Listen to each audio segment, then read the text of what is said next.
Hello दोस्तों, स्वागत है आप सभी का स्टडी संसार में। तो आज हम लोग एनसीईआरटी क्लास 6 ज्योग्राफी अध्याय 6 पृथ्वी के प्रमुख स्थल रूप के बारे में जानेंगे और इसका रिवीजन करेंगे। इस चित्र में देखिए क्या स्थल रूप में क्या क्या आते हैं। पर्वत, जो सबसे ये पृथ्वी का जो सबसे ऊंचा भाग है उसे पर्वत कहते हैं। उसके बाद पठार और सबसे निचले भाग को मैदान कहते हैं। तो मैदान, पठार, पर्वत, इसके बारे में आज हम लोग जानेंगे। 600 मीटर से अधिक ऊंचाई एवं खड़ी ढाल वाली पहाड़ी को पर्वत कहा जाता है। जिसकी ऊंचाई 600 मीटर से अधिक हो उसे पर्वत कहा जाता है। पृथ्वी की सतह के टूटकर घिस जाने को अपर्दन कहते हैं। अपर्दन की प्रक्रिया द्वारा सतह नीची हो जाती है तथा निक्षेपण की प्रक्रिया द्वारा इनका फिर से निर्माण होता है। ये दोनों प्रक्रिया बहते हुए जल, वायु तथा बर्फ के द्वारा होती हैं। तो इससे समझ में आता है कि पृथ्वी का वह सतह जो घिस जाता है, जहां से मिट्टी कम हो जाता है और जहां का जगह खाली हो जाता है उसे अपर्दन कहते हैं, और जहां पर जमाव हो जाता है उसे निक्षेपण कहा जाता है। और ये दोनों क्रियाएं किससे होती हैं? जल, वायु एवं बर्फ के द्वारा। अब पर्वत के बारे में जानते हैं। पर्वत पृथ्वी की सतह की प्राकृतिक ऊंचाई है। पर्वत का शिखर छोटा तथा आधार चौड़ा होता है। पर्वत का शिखर छोटा एवं आधार चौड़ा होता है। यह आसपास के क्षेत्र से बहुत ऊंचा होता है। कुछ पर्वतों पर हमेशा जमी रहने वाली बर्फ की नदियां होती हैं, उन्हें हिमानी कहा जाता है। पर्वत एक रेखा के क्रम में भी व्यवस्थित हो सकते हैं, जिसे श्रृंखला कहा जाता है। बहुत से पर्वतीय तंत्र समानांतर श्रृंखलाओं के क्रम में होते हैं, जो सैकड़ों किलोमीटर में फैले होते हैं। हिमालय, आल्प्स तथा एंडीज क्रमशः एशिया, यूरोप तथा दक्षिण अमेरिका की पर्वत श्रृंखलाएं हैं। पर्वतों की ऊंचाई एवं आकार में भिन्नता होती है। पर्वत तीन प्रकार के होते हैं। वलित पर्वत, भ्रंशोत्थ पर्वत तथा ज्वालामुखी पर्वत। हिमालय तथा आल्प्स वलित पर्वत हैं, जिनकी सतह उबड़ खाबड़ तथा शिखर शंक्वाकार हैं। भारत की अरावली श्रृंखला विश्व की सबसे पुरानी वलित पर्वत श्रृंखला है। उत्तरी अमेरिका के अल्पेशियन तथा रूस के यूराल पर्वत गोलाकार दिखाई देते हैं एवं इनकी ऊंचाई कम है। ये बहुत पुराने वलित पर्वत हैं। अल्पेशियन एवं यूराल पर्वत भी वलित पर्वत है।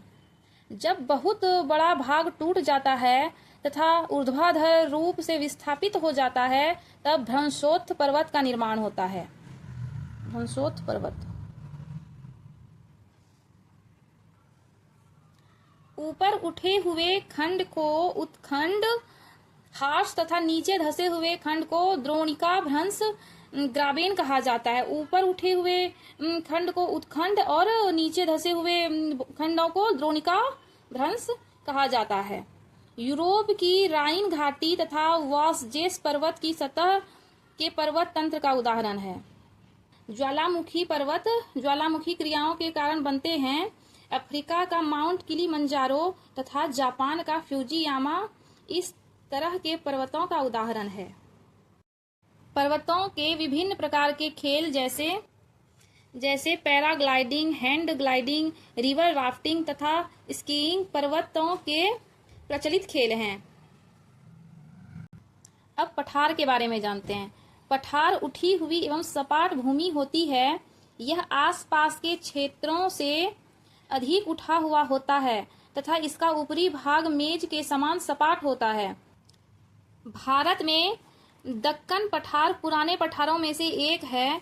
केन्या, तंजानिया तथा युगांडा का पूर्वी अफ्रीका पठार एवं ऑस्ट्रेलिया का पश्चिमी पठार इस प्रकार के उदाहरण हैं। तिब्बत का पठार विश्व का सबसे ऊंचा पठार है। इसकी ऊंचाई माध्य समुद्र तल से 4000 से 6000 मीटर तक है।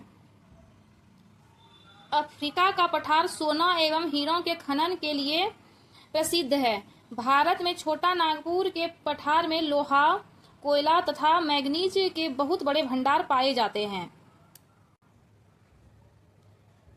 पठारी क्षेत्रों में बहुत से जलप्रपात हो सकते हैं क्योंकि यहाँ नदियां ऊंचाई से गिरती हैं। छोटा नागपुर पठार पर स्वर्णरेखा नदी पर स्थित हुंडरू जलप्रपात तथा कर्नाटक में जोग जलप्रपात इस प्रकार के जलप्रपातों के उदाहरण हैं। अब मैदान के बारे में जानते हैं। मैदान समतल भूमि के बहुत बड़े भाग होते हैं। वे सामान्यतः माध्य समुद्र तल से 200 मीटर से अधिक ऊंचे नहीं होते हैं। कुछ मैदान काफी समतल होते हैं, कुछ उर्मिल या तरंगित भी हो सकते हैं। सामान्यतः मैदान बहुत अधिक उपजाऊ होते हैं। यहाँ परिवहन के साधनों का निर्माण करना आसान होता है, इसलिए ये मैदान विश्व के सबसे अधिक जनसंख्या वाले भाग होते हैं। नदियों के द्वारा बनाए गए कुछ बड़े मैदान एशिया तथा उत्तर अमेरिका में पाए जाते हैं। एशिया में स्थित भारत में गंगा एवं ब्रह्मपुत्र का मैदान तथा चीन में यांगत्से नदी का मैदान इसके प्रमुख उदाहरण हैं। मैदान मनुष्यों के रहने के लिए सबसे उपयोगी क्षेत्र होते हैं। यहाँ की जनसंख्या बहुत अधिक होती है क्योंकि मकानों के बनाने तथा खेती के लिए यहाँ समतल भूमि की प्रचुरता होती है। उपजाऊ मिट्टी के कारण यह भाग खेती के लिए काफी उपयुक्त होता है। भारत में गंगा का मैदान देश में सबसे अधिक जनसंख्या वाला क्षेत्र है। अब वस्तुनिष्ठ प्रश्नों पर आते हैं। पर्वत पठारों से भिन्न होते हैं ऊंचाई के कारण। हिमानी कहाँ पाई जाती हैं? पर्वतों में। हिमानी पर्वतों में पाई जाती हैं। दक्कन पठार कहाँ स्थित है? दक्कन पठार भारत में स्थित है। यांगसे नदी कहाँ बहती है? यांगसे नदी चीन में बहती है। यूरोप की एक महत्वपूर्ण पर्वत श्रृंखला कौन सी है? आल्प्स। यूरोप की महत्वपूर्ण पर्वत श्रृंखला आल्प्स है। अब खाली स्थान भरें। पहला, समतल भूमि वाले विस्तृत क्षेत्र को मैदान कहते हैं। हिमालय एवं आल्प्स वलित पर्वत के उदाहरण हैं। पठारी क्षेत्रों में खनिजों की प्रचुरता होती है। पठारी क्षेत्रों में श्रृंखला पर्वत का एक क्रम है। मैदानी क्षेत्र कृषि के लिए सबसे अधिक उत्पादक क्षेत्र होते हैं। धन्यवाद। यदि आप सबको ये क्लास पसंद आए तो लाइक शेयर सब्सक्राइब जरूर करिएगा एवं जो कुछ भी सुझाव मेरे लिए हो जरूर ही कमेंट में दीजिएगा। मिलते हैं नेक्स्ट क्लास में। धन्यवाद।